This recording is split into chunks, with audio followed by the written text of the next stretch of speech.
Hi friends, ಇದು ನನ್ನ ಮೊದಲನೇ ವ್ಲಾಗ್ ಆಗಿರುತ್ತೆ.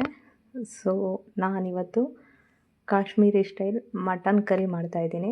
ಸೊ ಅದಕ್ಕೆ ಬೇಕಾಗಿರುವಂಥ ಪದಾರ್ಥ ಅಂದರೆ ಈರುಳ್ಳಿನ ನಾವು ಉದ್ದುದ್ದಾಗೆ ಕಟ್ ಮಾಡ್ಕೊಬೇಕು.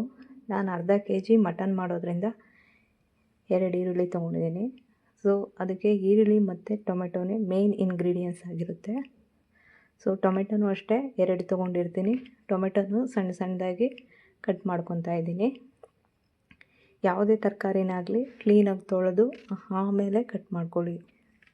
ನಂತರ ಹಸಿಮೆಣ್ಸಿನ್ಕಾಯಿ, ನಮ್ಗೆ ಹಸಿಮೆಣ್ಸಿನ್ಕಾಯಿ ಖಾರಕ್ಕೆ ತಕ್ಕ ಹಾಗೆ, ಕೆಲವರು ಖಾರ ತುಂಬ ತಿಂತಾರೆ, ಕೆಲವರು ಖಾರ ಕಡಿಮೆ ತಿಂತಾರೆ. ಸೊ ನಾನಿಲ್ಲಿ ಅರ್ಧ kgಗೆ ನಮ್ಮನೇಲಿ ಖಾರ ಕಡಿಮೆ ತಿನ್ನೋದ್ರಿಂದ 2ರಿಂದ 3 ಮೆಣಸಿನ್ಕಾಯಿ ತೊಗೊಂಡು ಉದ್ದುದ್ದ ಕಟ್ ಮಾಡ್ಕೊಬೇಕು. ಸೊ ನಾನು ಉದ್ದುದ್ದ ಕಟ್ ಮಾಡ್ಕೊಂಡಿದ್ದೀನಿ. ನೆಕ್ಸ್ಟು ಕೊತ್ತಂಬರಿ ಸೊಪ್ಪಲ್ಲಿ ತುಂಬ ಮಣ್ಣಿರೋದ್ರಿಂದ ಅದನ್ನು ತೊಳೆದು ಕ್ಲೀನಾಗಿ ಸಣ್ಣದಾಗಿ ಹಚ್ಕೊಬೇಕು. ಸೊ ಸಣ್ಣದಾಗಿ ಹಚ್ಕೊತಾ ಇದ್ದೀನಿ. ನಂತರ ಮಟನ್ನ ಚೆನ್ನಾಗಿ ತೊಳೆದು ಅದನ್ನು ನೀರೆಲ್ಲ ಇದಾಗೋದಕ್ಕೆ ಒಂದು ಬೌಲಲ್ಲಿ ಹಾಕಿಡ್ತೀನಿ. ಸೊ ನೆಕ್ಸ್ಟು ಗ್ಯಾಸ್ ಹಚ್ಚಿ ಗ್ಯಾಸ್ ಮೇಲೆ ಕುಕ್ಕರ್ ಇಟ್ಟು ಕುಕ್ಕರ್ಗೆ ಸ್ವಲ್ಪ ಎಣ್ಣೆ ಹಾಕಿ ಅದಕ್ಕೆ ಸ್ಪೈಸಸ್ ಆಪ್ಷನ್ನು. ಸ್ಪೈಸಸ್ಸು ನಿಮ್ಗೆ ಇಷ್ಟ ಇದ್ದರೆ ಹಾಕ್ಬೋದು, ಇಲ್ಲ ಅಂದರೆ ಇಲ್ಲ.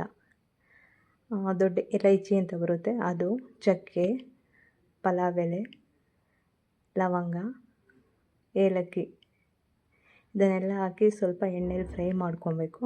ಅದಾದಮೇಲೆ ಈರುಳ್ಳಿನ ಸ್ವಲ್ಪ ನಾವು ಕೆಂಪು ಬಣ್ಣ ಬರೋ ತನಕನೂ ಎಣ್ಣೆಯಲ್ಲಿ ಚೆನ್ನಾಗಿ ಹುರ್ಕೊಬೇಕು. ಅದರಲ್ಲಿ ಹಸಿ ವಾಸನೆ ಹೋಗೋವರೆಗೂ ತುಂಬ ಚೆನ್ನಾಗಿ ಹುರ್ಕೊಂಡ್ರೆ ಅದರಲ್ಲಿರೋ ಟೇಸ್ಟು ಬಿಟ್ಕೊಳುತ್ತೆ. ನೋಡಿ, ಈಗ ಸ್ವಲ್ಪ ಕೆಂಪು ಬಣ್ಣ ಬಂದಿದೆ. ಅದಕ್ಕೆ ನಾನು ಹಸಿಮೆಣ್ಸಿನ್ಕಾಯಿ ಹಾಕ್ತಾಯಿದ್ದೀನಿ. ಹಸಿಮೆಣ್ಸಿನ್ಕಾಯಿ ಹಾಕೋದ್ರಿಂದ ಎಣ್ಣೆಗೆ ಖಾರನೂ ಸ್ವಲ್ಪ ಕಮ್ಮಿ ಆಗುತ್ತೆ, ಚೆನ್ನಾಗಿ ಬೇಯುತ್ತೆ. ಅದಕ್ಕೋಸ್ಕರ ಹಸಿಮೆಣ್ಸಿನ್ಕಾಯಿ ಈಗಲೇ ಹಾಕಬೇಕು. ಅದಾದಮೇಲೆ ಬೆಳ್ಳುಳ್ಳಿ ಪೇಸ್ಟ್, ಶುಂಠಿ ಬೆಳ್ಳುಳ್ಳಿ ಪೇಸ್ಟ್ನ ನಾನು ಮನೆಯಲ್ಲೇ ಮಾಡ್ಕೊತೀನಿ. ಸೊ ಬೆಳ್ಳುಳ್ಳಿ ಪೇಸ್ಟ್ 2 ಸ್ಪೂನ್ ಹಾಕಿದ್ರೆ ಶುಂಠಿ ಪೇಸ್ಟ್ 1 ಸ್ಪೂನ್ ಹಾಕಬೇಕು. ಅದರಲ್ಲಿ ಅರ್ಧ ಹಾಕಿ ಎರಡನ್ನೂ ಎಣ್ಣೆಯಲ್ಲಿ ಸ್ವಲ್ಪ ಚೆನ್ನಾಗಿ ಫ್ರೈ ಮಾಡ್ಕೊಬೇಕು. 2 ಹಸಿ ವಾಸನೆ ಹೋಗಬೇಕು. ನೋಡಿ ಚೆನ್ನಾಗಿದಾಗಿದೆ.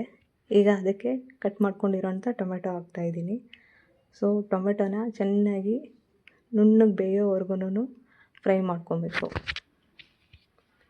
ಅದು ನುಣ್ಣಗೆ ಬೆಂದಾದಮೇಲೆ ಅದಕ್ಕೆ ಮಟನ್ ತೊಳೆದಿಟ್ಕೊಂಡಿರ್ತೀವಲ್ಲ, ನಾನು ಅರ್ಧ kg ಮಟನ್ ತೊಗೊಂಡಿದ್ದೀನಿ. ಸೊ ಅರ್ಧ kg ಮಟನ್ನ ನನಗೆ ಕುಕ್ಕರಲ್ಲಿ ಹಾಕ್ತಾಯಿದ್ದೀನಿ.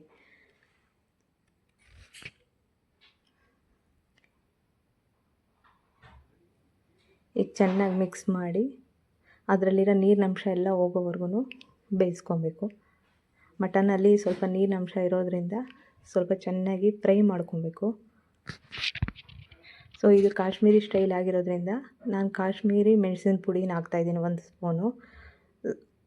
ಜಿಂಜರ್ ಪೌಡರ್ ಅಂತ ಬರುತ್ತೆ ಅದು, ಸೋಂಪು ಪೌಡರು.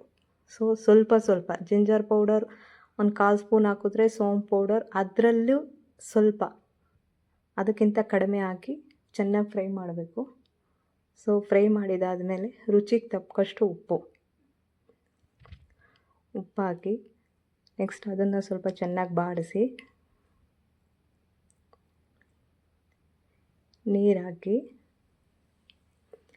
ಹಾಕ್ತಾಯಿದ್ದೀನಿ. ಸ್ವಲ್ಪ ನೀರು ಹೆಚ್ಚಾಗಿ ಹಾಕಿ, ಯಾಕಂದರೆ ಮಟನ್ನು ಬೇಯೋದಕ್ಕೆ ಟೈಮ್ ತೊಗೊಳುತ್ತಲ್ವ, ಅದಕ್ಕೋಸ್ಕರ. ಇದಕ್ಕೆ ತುಂಬ ಮಸಾಲೆ ಅದು ಇದು ಏನು ಅವಶ್ಯಕತೆ ಇರಲ್ಲ, ಸಿಂಪಲ್ ರೆಸಿಪಿ.